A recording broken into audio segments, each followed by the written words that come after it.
During the summer of 2021, I had the opportunity to work in the Monongahela National Forest of West Virginia. Coming from eastern Pennsylvania, the diversity and abundance of wildlife in that area was, to me, pretty astounding. As a birder, this place was paradise, and I ended up dedicating the entire summer to seeing as many species of birds as possible. I ended up with 173 species for the state. As the name implies, the Monongahela National Forest is primarily wooded. However, the differences in altitude throughout the mountains make for some seriously interesting birding. From the tops of the mountains at Spruce Knob and Dolly Sods to the valleys below, you might find such species as black-throated green warblers, yellow-rumped warblers, song sparrows, blue-headed vireos, hairy woodpeckers, and indigo buntings. But what makes this forest even more special are the grassy openings that promise an abundance of food for edge-dependent species. Some of these openings are very small, but others are large enough that they become pastures for cows and sheep, as well as for local wildlife. One of my favorite bird species that can be found in these larger grasslands is called the bobolink.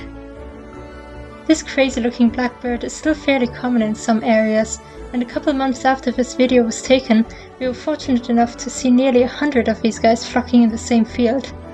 But like most grassland-dependent birds, its population has been declining over the years due to habitat loss. Even in the Great Plains region of the US, which is known for its vast grasslands, we are losing thousands of acres every year.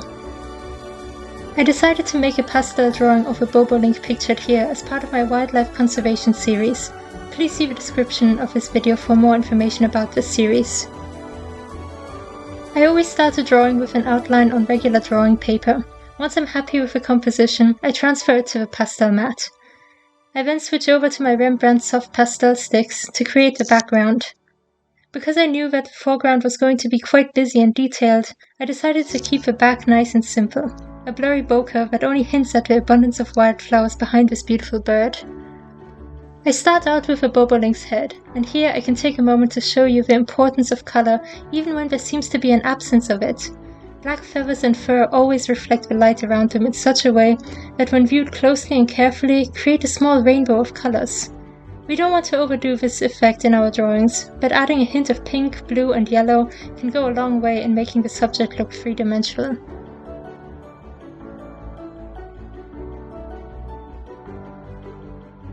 Now, I'm sure you've already been marveling at this male bobolink's outrageous fashion sense. My favorite part is that sharp contrast between the black face and the whitish yellow feathers of his head. And that's not the end of it. The white patches on his wings, the zigzagging pattern on the scapulars, and the brilliant white rump make this bird pretty noticeable.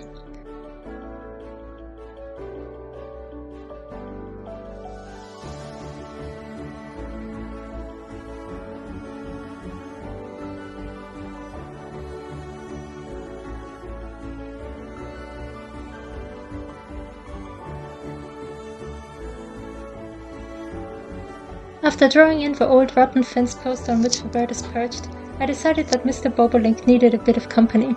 Not a female, but a spicebush swallowtail, a type of butterfly that we saw in these parts nearly every day.